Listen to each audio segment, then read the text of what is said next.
이스라엘 백성들이 위대한 지도자 모세의 영도 아래서 애굽을 떠나서 홍해를 건너고 광야에서 40년 동안의 시간을 보내고 드디어 요단강이 눈앞에 보이는 가나안 땅이 내려다 보이는 모압에까지 이르게 되었습니다. 어렵고 힘든 여정의 마지막 순간에 이르게 된 겁니다. 우리가 지난주에 살펴보았지만 그들이 광야에서 보낸 시간은 여러 가지 힘들고 어렵고 고통스러운 시간들의 연속이었습니다. 그런데 그들이 지금 눈앞에 가나안 땅을 두고 있다고, 요단강을 눈앞에 두고 있다고 해서 그들에게 가나안 땅에 들어가서 차지하는 일들이 보장된 것은 아닙니다. 여전히 그들에게는 건너야 할 강이 있고, 여전히 그들의 눈앞에 있지만 가나안 땅은 그들이 사는 땅이 아닙니다.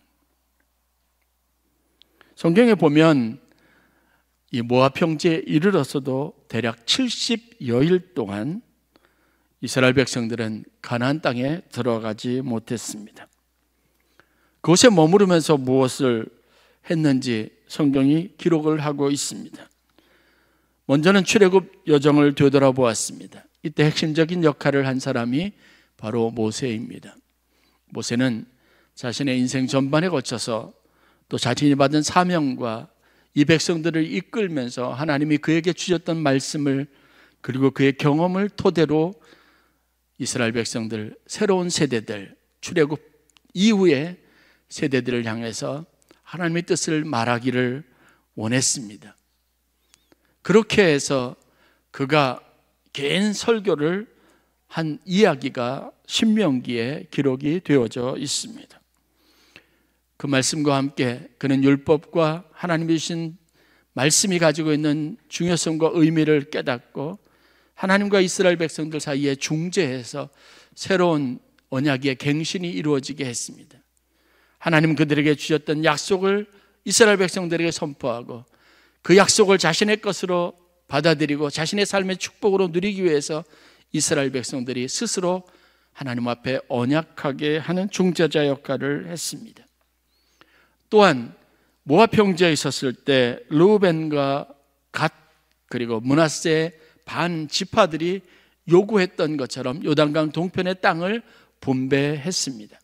그러나 그들이 그 땅에 남도록 하지 않고 그들도 역시 가나안 땅, 그 땅을 점령하는 일에 다 함께한 후에 나중에 이 땅 가나안 요단강 동편에 있는 땅을 그들에게 주시겠다고 하는 약속을 하면서 땅 분배를 했습니다.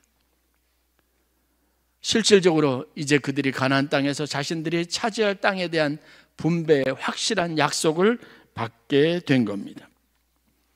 그리고 이 일 후에 마지막에 그들에게는 전혀 생각하지 못했던 비극적이고 절망적인 일들이 있었습니다. 인생이 늘 그런 것 같습니다.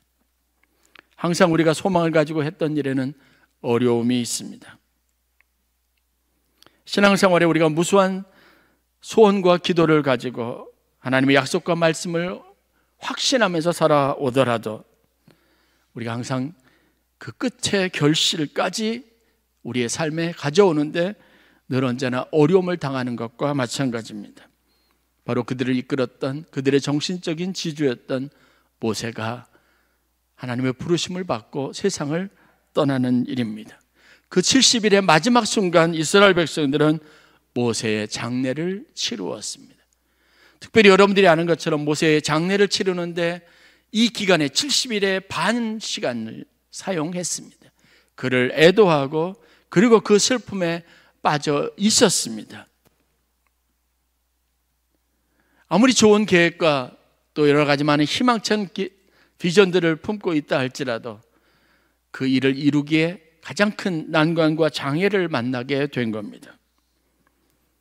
그 시점에 하나님께서 오늘 이스라엘 백성들을 위해서 여호수아를 부르고 그에게 말씀을 주신 겁니다. 오늘 본문을 이해하는 데 있어서 이러한 배경을 이해하는 것이 굉장히 중요합니다. 왜냐하면 지금 가나안 땅을 정복해야 되는 이스라엘 백성들 앞에 놓인 현실은 가데스 바네아에서와 별반 다르지 않기 때문에 그렇습니다. 하나님의 약속은 있고 그 땅은 눈앞에 있습니다. 그런데 그들에게는 현실적으로 그것을 현실의 꿈과 좋은 마음으로 품을 수 있는 상황이 되지 않았습니다. 지도자가 세상을 떠났습니다. 모세의 공백은 생각해 보지 않았습니다. 그 이유는 그냥 어떻게 되겠지라는 막연한 생각을 가지고 있었습니다. 그런데 모세는 더 이상 존재하지 않습니다. 그리고 애송이라고 여길 수 있는 여호수아, 광야 세대 중에 많은 시간을 광야에서 보내다가 세상을 떠나시고 남은 다음 세대들, 젊은 세대들을 데리고 그리고 그들만 남아서 이제 가나안 정복을 눈앞에 두고 있기 때문에 그렇습니다. 그들에게 하나님이 필요한 조치를 하십니다. 오늘 본문은 그래서 우리가 잘 살펴보고 그 안에 주시는 말씀의 교훈들을 붙잡을 충분한 이유가 있습니다. 가장 중요한 일은 영적인 재무장입니다. 믿음으로 다시 우리 자신을 점검해보고 모든 일을 다시 리셋하는 겁니다. 다시 세팅해서 이 일을 하는 이유를 다시 발견하고 왜 우리가 가나안 땅에 들어가야 하며 그 땅에 들어가서 우리가 해야 할 일이 무엇이고 하나님 우리에게 약속하신 것이 무엇인지를 분명하게 해야 하는 겁니다.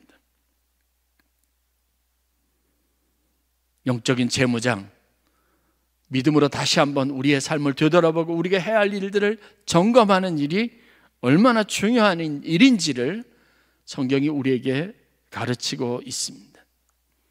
여러분 신앙생활에도 마찬가지입니다. 시작은 믿음과 신앙으로 시작했는데 그 꿈을 이루어가고 성취하는 데 있어서 믿음이 결여되고 세상의 환경과 여러 가지 상황 때문에 낙심하고 절망해서 결국은 믿음 없는 채 남아서 여러분들이 헛힘을 쓰면서 애쓰고 노력하다가 결국은 현실에 좌절하고 절망하는 일들이 반복이 됩니다.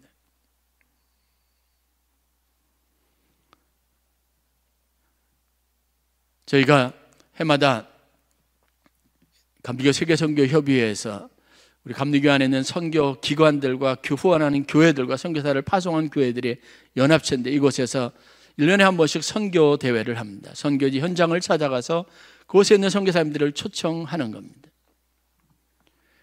제가 2년 임기로 사무총장을 맡아서 일을 진행하면서 우리가 선교 대회를 열 수 있는 장소를 하는데 제가 제일 먼저 주장하면서 남태평양하고 오세아니아 지역의 선교사들을 초청해서 선교 대회를 할 것을 제안했습니다. 이유는 뭐냐면 그동안 이쪽 지역에 있는 선교사들이 한 번도 선교 대회를 한 일이 없습니다. 그리고 영적으로 가장 침체되어져 있고 그리고 가장 큰 어려움을 겪는 곳이 바로 이 남태평양 오세아니아 지역이기도 합니다. 그래서 선교적인 비전을 가지고 하나님이 주신 꿈을 가지고 그곳에 가서 열심히 교회를 세우고 그리고 현지인들에게 복음을 전하는 많은 선교사님들과 목사님들이 있지만 현실적인 벽에 갇혀서 지금 그들 중에 대다수 한 70% 가까운 분들이 생계를 위해서 일을 해야만 합니다. 빌딩을 청소를 하고 그 다음에 딜리버리 하는 겁니다. 신문을 나르고 우유를 배달하는 일들을 합니다. 사모님들 대부분이 선교사역보다는 나가서 일을 해야 하는 상황 가운데 있습니다. 하나님이 주신 꿈과 비전을 가지고 복음 앞에 하나님 앞에 서원해서 선교사의 일을 위해서 일꾼으로 쓰임받겠다고 하고 지금 현실적으로 그들이 가지고 있는 현실의 어려움 때문에 하나님이 주신 일들을 감당하지 못하고 있습니다. 그곳에 지금까지 감리교 역사에서 선교 역사에서 40년이 가까운 시간 동안 한 번도 그들을 초청해서 선교대회를 하지 못했던 이유는 여러 곳에 흩어져 있는 워낙 광범한 지역에 솔로몬 군도, 피지, 사이판, 괌, 뉴질랜드, 호주 여러 곳에 흩어져 있는 선교사님들이 모일 수 있는 환경이 되지 않기 때문에 그렇습니다. 그분들이 모여서 함께 영적으로 재충전할 수 있는 기회를 가지려면 그들에게 엄청난 비용이 들어야 하는 문제가 있기 때문에 그렇습니다. 아무도 돌아보지 않는 외면하고 있는 지역입니다. 여러분, 우리에게 아무리 좋은 꿈이 있어도 하나님이 주신 비전이 있어도 현실의 벽에서 우리가 얼마나 많은 좌절을 경험하는지 모릅니다. 우리 인생도 마찬가지입니다. 이스라엘 백성들처럼 하나님이 주신 일들을 눈앞에 두고도 그것을 건너지 못하고 현실의 벽에 갇혀서 좌절하면서 절망하면서 늘 언제나 광야 생활에 그냥 그것을 떠돌고 맴도는 일들을 반복하는 게 우리의 일상이 되어버렸습니다. 요단강이 눈앞에 있고 가나안 땅을 눈앞에 두고 있으면서도 건너지 못하는 상황들이 수도 없이 이루어지고 있습니다. 여러분, 하나님 앞에 기도했던 것이 응답받는 짜릿한 기쁨이 있어야 합니다. 금요일 날 밤에 권사님 한 분한테 전화를 받았습니다.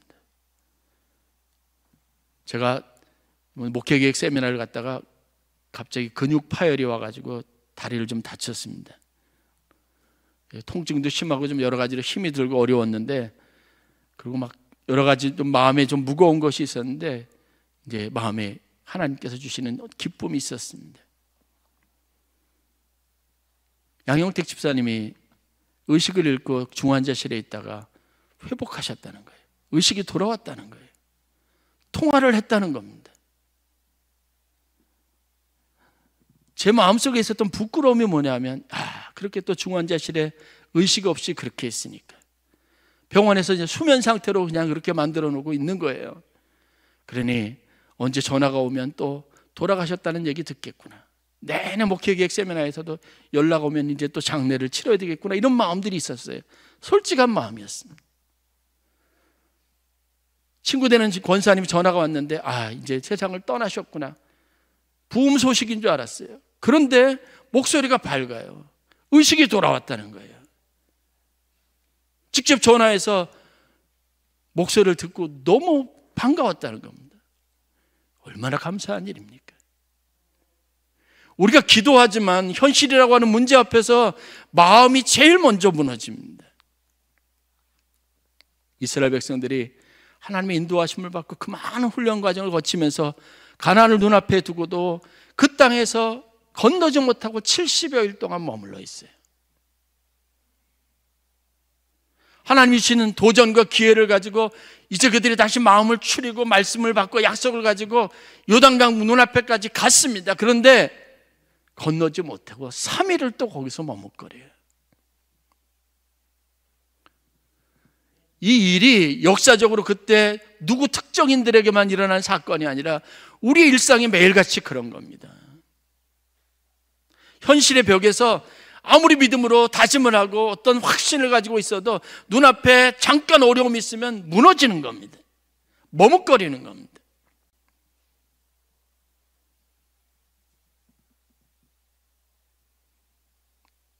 무엇이 가장 필요할까요? 왜 두 번째 기회에 여호수아와 그의 백성들은 가나안 땅을 들어가서 차지할 수 있었을까요? 현실적으로 보면 여러분, 모세의 지도력과 여호수아의 지도력은 비교할 수 없습니다. 모세는 이미 검증된 사람입니다.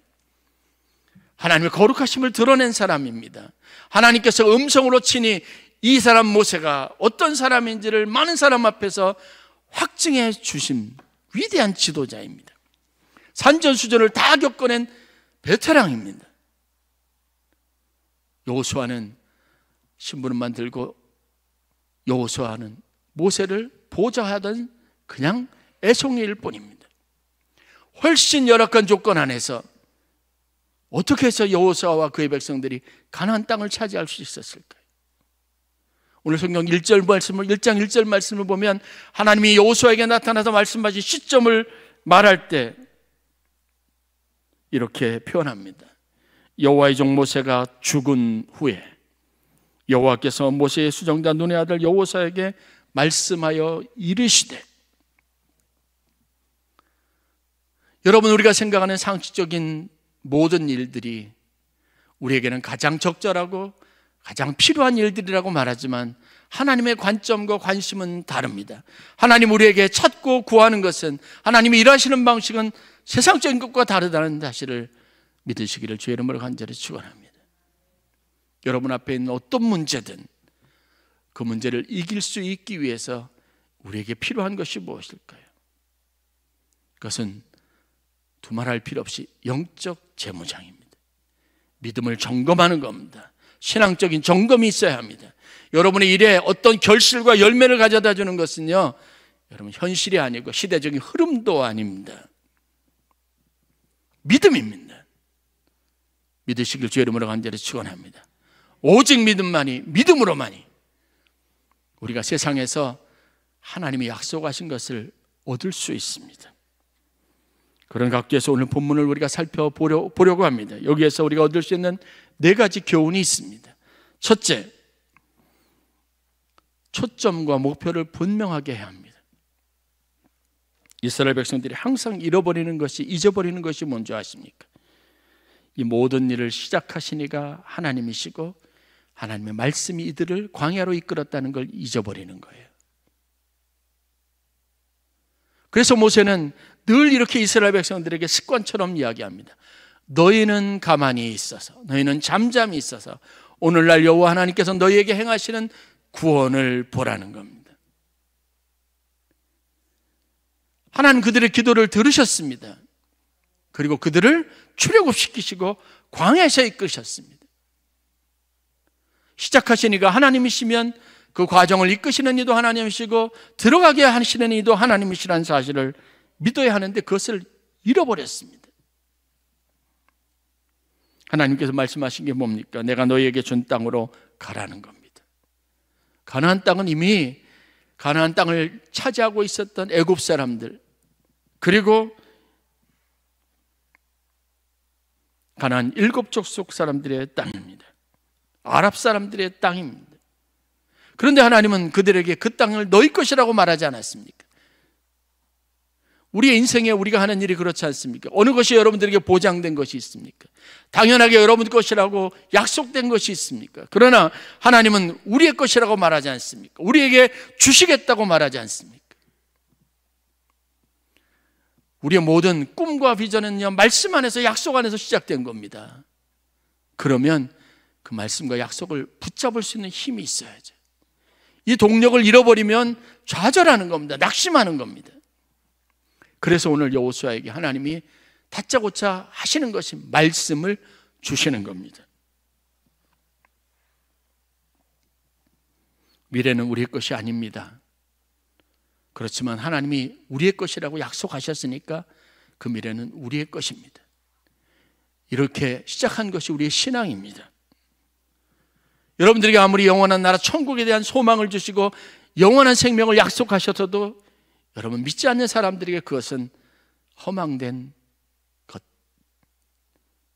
터무니없는 것일 뿐입니다. 그러나 그것을 들어가 차지할 사람이 누굽니까? 믿음으로만 들어가는 겁니다. 하나님의 나라는 믿음으로만 얻을 수 있는 것이고 믿는 사람에게만 소유하는 겁니다. 믿음이 없이는 하나님을 기쁘시게 하지 못하나니 하나님께 나아가는 자는 반드시 그가 계신 것과 자기를 찾는 이들에게 상 주시는 이심을 믿어야 할지니라. 아멘. 이게 앞뒤가 바뀐 것 같지만 믿음이라고 하는 것의 본질과 믿음이 어떤 의미를 가지고 있는지 이것처럼 잘 설명한 것이 없습니다. 기도할 때 우리에게 예수님께서 가르쳐 주신 방식이 무엇입니까? 기도는요, 응답받은 줄 이미 믿고 하는 겁니다. 기도는 여러분의 소유가 아닙니다. 하나님의 것입니다. 하나님이 여러분들에게 소원도 품게 하시고 그것을 이루어 가시고 그대로 이루어 주실 분도 하나님이십니다. 오늘 3절 4절 말씀을 보면 이스라엘 백성들이 차지할 땅의 경계에 대해서 말하죠. 그런데 시작은 너희에게 주었으니 마지막 4절 끝이 뭐예요? 너희의 영토가 되리라. 안 가봤어요. 거기는 어떤 현실이 있을지, 어떤 무서운 대적들이 있을지 모릅니다. 그런데 너희에게 주시겠다고 약속하셨으니까 그 땅이 너희의 영토가 되겠다고 말씀하시지 않습니까? 여러분, 이 확신이 있어야 됩니다. 초점과 목표를 분명하게 하고 시작했으면 끝도 하나님이 하시는 겁니다. 말씀을 붙잡는 힘이 여러분들 가운데 있기를 간절히 축원합니다. 두 번째, 마음을 강하고 담대하라고 여러 차례 이야기합니다. 본문에만 3번 하나님께서 여호수아에게 이야기합니다. 여호수아에게 필요한 것은 마음을 강하고 담대하게 하는 겁니다. 그래야 된다고 말합니다. 여러분에게 하나님이 요구하시는 것은 마음을 강하게 하고 담대하는 겁니다. 즉 믿음 안에서 흔들리지 말라는 겁니다. 그런데 여러분 경험해 보셔서 아시겠지만 이게 내가 의지로 노력한다고 되는 거 아니죠. 성경은 분명하게 말합니다. 이것은 다 하나님의 은혜의 선물입니다. 내가 그렇게 담대해져야지 그러지 마세요. 그래서 우리가 해야 할 일은 기도하는 겁니다. 하나님 앞에 이 은혜를 구하는 겁니다. 하나님 앞에 달라고 해야 합니다. 마음이 흔들릴 때 기도해야 하는 겁니다. 본문 5절부터 6절 말씀입니다. 내 평생에 너를 능히 대적할 자가 없으리니. 너무 멋있는 말이죠. 여호수아를 대적할 사람이 없다고 말합니다. 그런데 이어지는 말씀을 보십시오. 어떤 상황일 때 내가 모세와 함께 있었던 것 같이 너와 함께 있을 것입니다. 다시 말해서 하나님께서 여호수아와 함께 있을 때 너를 대적할 자가 평생에 있지 않을 것이라는 겁니다. 그러니까 마음을 강하게 하고 담대하라고 말할 수 있는 겁니다. 가데스 바네아에서 여호수아와 갈렙이 다른 사람들과 달랐던 이유는 그들이 강함과 담대함의 원천이 하나님으로부터 온다는 믿음이 있었기 때문이죠. 골리앗 장군 앞에서 다윗이 가졌던 믿음도 바로 그겁니다. 만군의 여호와의 이름으로 내게 나아가노니, 우리 주 여호와께서 우리와 함께 하시면 저들은 우리의 밥이 될 것이다. 여러분의 문제를 대하는 방식에서 이와 같아야 합니다. 그런데 여러분들이 가지고 있는 여러분 자신의 모습과 능력을 생각하면 절대로 담대해질 수 없습니다. 그런데 하나님이 우리와 함께 하시면, 하나님이 도우시면 되는 거죠.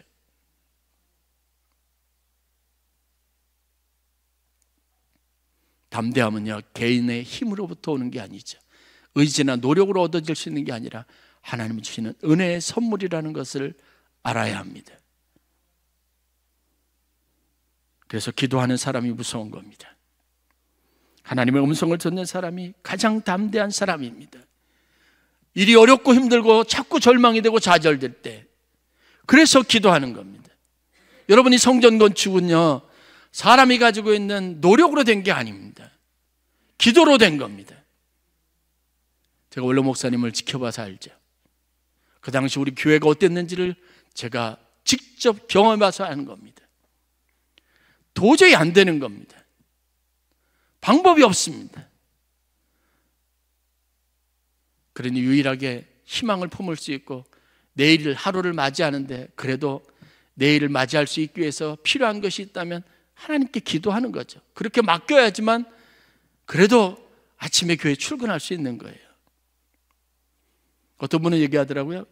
교회 건축하고 있는데 목사님 매일같이 기도원에 가 계시는 거예요. 건축해야 되는데 건축 현장에 있지 않고 기도원에 있는 거예요. 그런데 그게 맞는 겁니다. 우리의 힘이 아니니까, 우리 힘으로 할 수 없으니까 하나님이 하셔야 되니까 기도하는 겁니다. 담대함은요, 하나님으로부터 오는 겁니다. 하나님이 주신 은혜로부터 오는 겁니다. 그래서 하나님께서 여호수아에게 가나안 땅을 들어가기 위해서 말씀하시는 겁니다.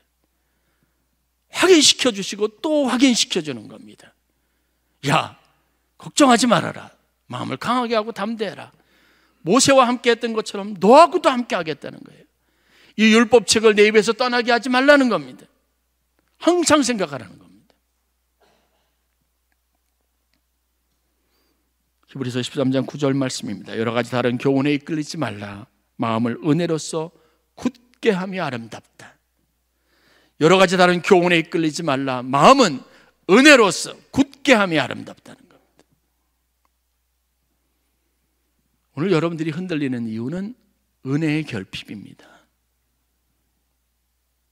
우리를 담대하고 강하게 하는 이는 오직 하나님 성령님 뿐이십니다. 그래서 우리가 기도하는 겁니다.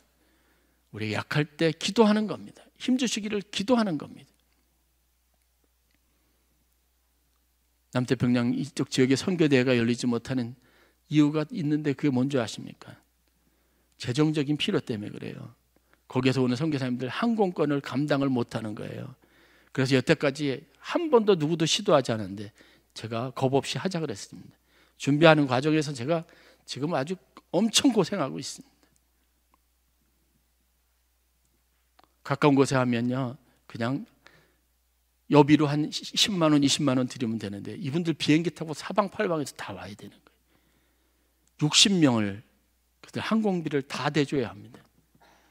여러분, 제가 좀 많이 어렵습니다. 그러니까 여러분 좀 도와주셔서 이쪽에 있는 선교사님들이 모여서 좀 처음으로 재충전하고 우리 한국교회가 잊지 않았다는 걸 좀 확인시켜 주시고, 그들이 같이 동역자 의식을 가지고 영적으로 회복하고 영적으로 재무장하고 하나님의 말씀을 듣고 뜨겁게 기도할 수 있는 시간을 갖도록 도와주시면 좋겠습니다.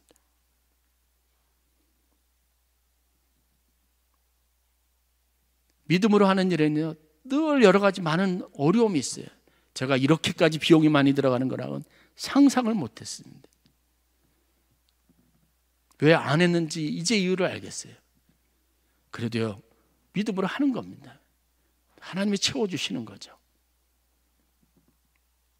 우리 인생에는 우리 발목을 잡는 의외로 큰 문제부터 작은 문제까지 다양한 문제들이 존재합니다. 그런데 이 문제를 해결할 수 있는 것은 여러분 자신이에요. 누가 도와주지 않습니다. 여러분들이 맞서 싸울 수 있는 믿음이 있어야 하는데 그 믿음은 어디에서요? 하나님으로부터 오는 겁니다. 세 번째, 끝까지 여러분 말씀을 보고 하나님을 붙잡고 가는 여러분 되시기를 바랍니다. 늘 그래서 말씀을 묵상하고 말씀을 가까이 해야 돼요. 교회에 붙어 있어야 돼요. 신앙 안에 붙어 있어야 합니다. 눈에 보이는 곳에 하나님의 말씀을 새기고 기록해야 합니다. 이게 모세가 이스라엘 백성들에게 신신당부했던 거예요. 너희 집 문설주에 하나님 말씀을 새기라고. 진짜 이스라엘 가니까요, 거기에 호텔방들인데도 거기에 조그맣게 요만한 함들이 다 들어있는데요, 거기에 두루마리 이렇게 말아놓은 말씀 구절들이 방문 앞에 다 들어가 있습니다.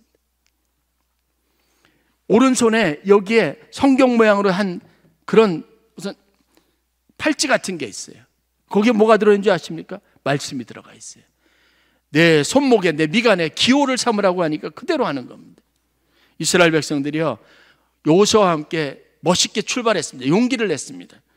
그런데 요단강 앞에 딱 섰는데 성경에 보니까 거기에 그곳에서 더 이상 나가지 못하고 3일 동안 그것에 또 머물렀대요. 이유가 뭔지 아십니까? 여호수아서 3장 15절 말씀을 보면 그 시기가 몸에 거두는 시기래요. 다시 말해 추수 시기입니다. 근데 그때는 물이 넘쳐가지고 그 지역에 요단강 주변까지 물이 다 넘치는 시기예요. 하필이면 그 시기를 왜 잘못 잡은 거죠? 물이 어느 정도 비가 좀 덜 오고 물이 말라있는 시기면 건너기가 쉬웠을 때, 근데 하나님이 그 시기를 정하셔서 진짜 제일 어렵고 강 건너기 힘든 현실적으로 불가능한 시점을 잡으신 겁니다. 그러니 1km 가까이 된다는데요, 그 물을 건널 용기가 나겠습니까? 1km 요단강이면요, 좌에서 우까지, 이쪽부터 끝까지, 그건 여러분 강도 아니죠. 호수도 아니고 바다입니다. 잘 안 보이는 겁니다. 성지순례 때 봤습니다. 정말 1km 될 것 같아요. 모압 산지에서부터 내려와서부터 시작해서 저쪽 여리고가 이어지는 것까지 큰 강이 다 그냥 다 넘쳐 있는 겁니다. 거기 여러분 누가 들어갈 용기가 있겠어요? 물이 갈라지지 않습니다. 홍해 때처럼. 그런데 그것을 본 세대도 아닙니다. 새로운 세대예요. 두렵죠. 그때 여호수아가 하나님으로부터 받은 지혜를 가지고 한 일이 뭔지 아십니까? 맨 앞에 언약궤를 맨 제사장들을 세운 거예요. 그들이 가게 했습니다.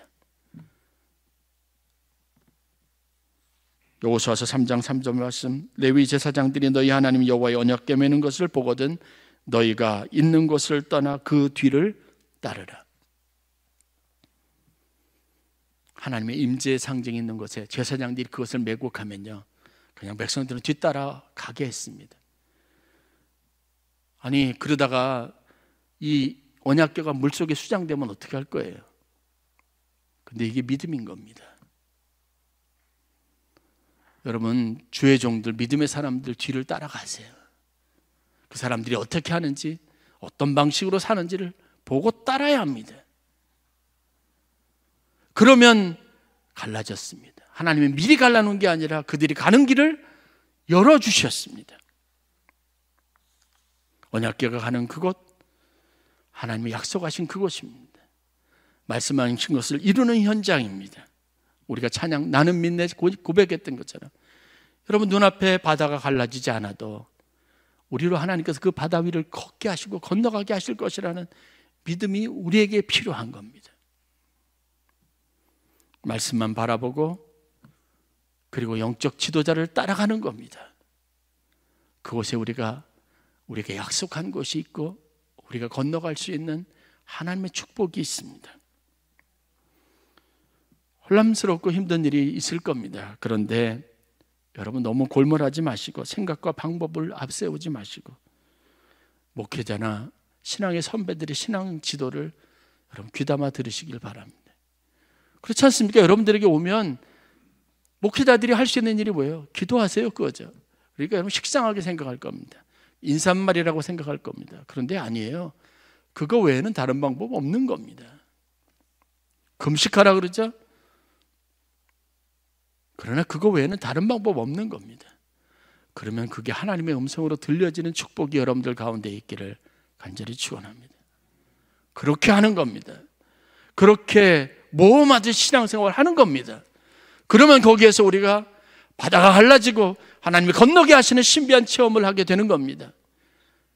그렇게 건너야 하는 것이, 그렇게 가야 하는 것이 하나님이 우리를 위해서 맞아주시고 준비하시고 예배하신 시온성 천국인 거예요. 믿음의 선한 싸움을 해야 되는 겁니다. 우리의 싸움은요, 혈과 육에 속한 것이 아니죠. 말씀을 얼마나 붙잡고 앞세우고 그 말씀을 순종하며 따라갈 수 있느냐 하는 문제가 우리의 영적인 싸움이고 우리 앞에 놓인 요단강입니다. 마지막으로 순종하시기를 바랍니다. 성경에 하나님께서 이스라엘 백성들에게 진짜 원하는 게 무엇인지, 이스라엘 백성들에게 여러 율법과 제사의 방식과 하나님 앞에 예배하는 여러 가지 방법들과 규례를 정해 주셨는데 이러한 모든 것들을 허락하신 이유가 무엇인지 분명하게 말씀하셨던 하나님의 말씀이 있습니다. 하나님은 우리에게 원하는 게 분명하죠. 한 번의 순종이 수백 번, 수천 번, 수만 번의 동물의 희생보다, 번제보다 나은 겁니다. 그게 우리에게 진짜 유익이 있다는 걸 하나님이 아시는 겁니다. 초점을 분명히 하고 목표가 분명하게, 그래서 말씀을 붙잡고 나아가는 힘이 있어야 합니다. 그리고 마음을 강하고 담대하게 하는데 이건 역시 하나님의 은혜로 가능하다는 걸 알아야 합니다.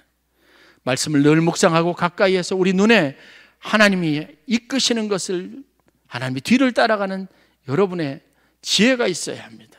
그리고 마지막으로 정말 이 모든 일을 하는데 중요한 여러분만이 할 수 있는 결단, 순종이 필요합니다. 첫 번째 실패했던 이유는 이 순종이 없어서 그랬습니다. 말씀을 앞세우기보다 감각을 앞세웠기 때문입니다. 그러나 두 번째 성공할 수 있었던 것은 말씀을 앞세웠기 때문에 그렇습니다. 믿음을 앞세우고 말씀에 순종하는 것, 이게 우리 삶의 질적인 차이를 만들어낼 겁니다. 여호수아는, 그리고 이스라엘 백성들은 아이성 전투를 할 때 이 이야기를 실질적으로 경험할 수 있었습니다. 단순한 이야기죠. 여러분, 가나안 땅에 들어가려면 그 성이 가지고 있는 모든 노획물도 우리께 되어야 되지 않습니까? 워낙 기반이 없었던 사람들인데 그 땅에 있는 풍성한 것을 다 주시는 게 맞지 않습니까? 그런데 아이성을 들어갈 때 하나님께서 말씀하셨습니다. 그 말씀이 뭐냐면 그 성에 들어가거든 어떤 것도 취하지 말고 거기에 있는 남녀 물론 모든 것을 다 죽이라고 했습니다. 있는 물건은 다 불태우라 그랬습니다. 그런데 한 사람이 불순종했습니다.